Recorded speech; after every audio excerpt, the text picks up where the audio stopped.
Ezio becomes an assassin in order to avenge the tragedy that's befallen his family. People that are very close to him are taken from him, and he's been branded a traitor and a criminal. The city guards who once respected him now hunt him, and the very people that claimed they would help him in his time of need have now turned against him. Right after this event happens, he finds that mercenaries, prostitutes, and thieves are not the people that he should be fearing, but actually are the most trustworthy people. What was important for me when we built the world of Assassin's Creed 2 is that you felt that you were part of one group of individuals.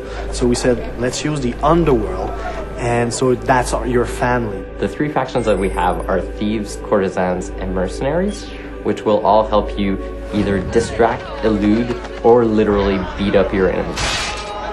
The faction leaders will be met along the path in Assassin's Creed, and they will be asking you a couple of things to help them as they're helping you. So it's sort of a mutual trade-off between the two. A lot of people will end up helping Ezio.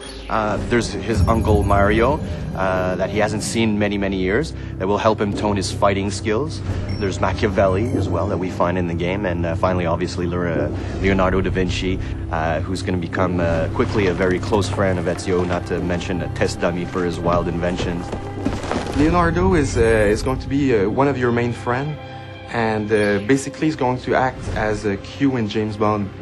For Assassin's Creed 2, we have the notion of crowd groups, where in Assassin's Creed 1, the crowd was a little bit individualistic, where no one would bunch up together.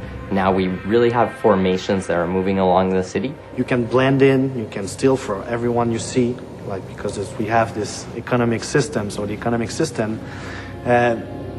gave us the opportunity to use the crowd differently than in Assassin's Creed 1.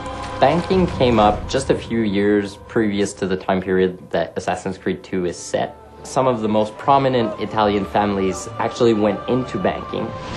The citizens of each of the cities started to move away from trade, and coins actually became a marketable currency. So we decided to say, that's great, because we want to have it for the game, and our subject tell us that, you know, it makes sense. So we combine the two, and that's why there's an economic system in Assassin's Creed 2.